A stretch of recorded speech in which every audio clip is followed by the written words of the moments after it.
Bueno, pues és un llibre que parla de... són experiències que m'han passat, és un llibre que parla de ferides, que són els poemes, i per això el títol del llibre, El plany de les lletres ferides. El plany és el lament.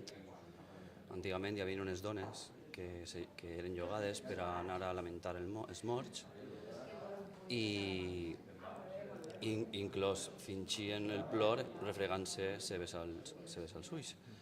I un poc el poeta el que fa també no només és expressar la realitat sinó també imaginar-la, no? Com deia Pessoa, el poeta portuguès, ja fins i tot fingim el dolor que patim, no? Els poetes, és un poc això, no? És un joc de paraules entre el lament i unes lletres ferides que són com les experiències viscudes. Els temes que toques en els poemes, quins són? Bueno, jo és una barreja entre el silenci personal i el crit social. Són molts poemes d'amor, de desamor, de la família, també un poc de reivindicació de la llengua i un poc el que va passant dia a dia, no? Un poc el reflexe de la societat i de les meves experiències personals. I dels poemes que vas a llegir, de què van els poemes que vas a llegir?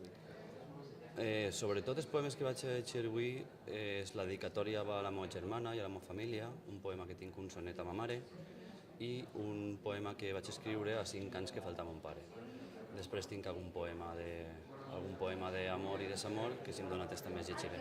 Quins estos perquè seran els teus preferits?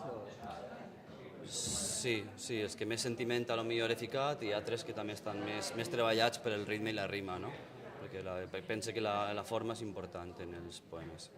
S'ha dedicat a la poesia des de quan? Farà un parell d'anys que realment comença a picar-me el cuquer de la poesia. El que sí que és cert és que m'agrada escriure i llegir de sempre. El que passa és que sobretot els últims anys estic llegint molt i m'agrada i estic contínuament aprenent. És el teu primer llibre? És el meu primer llibre, però de fet ara vaig llegir un segon que és una antologia dels 20 primers poetes de la col·lecció Mil poetes i un país de l'editorial Germania, on tenim 4 poemes inèdits cadascú dels autors. També tinc una altra antologia en uns joves poetes que anem a editar i un altre poemari que tinc presentat a un premi, però és el primer editat. I un poc per què t'acompanyen ells a... Molt bé. Bueno, Jaume Pérez Montaner és un mestre, té 73 anys, dins de la poesia per a mi és una persona molt important que ha escrit molt sobre el Cias March, sobre Andrés Estellés. Ivan Brull també ha sigut mestre meu en dos tallers de poesia.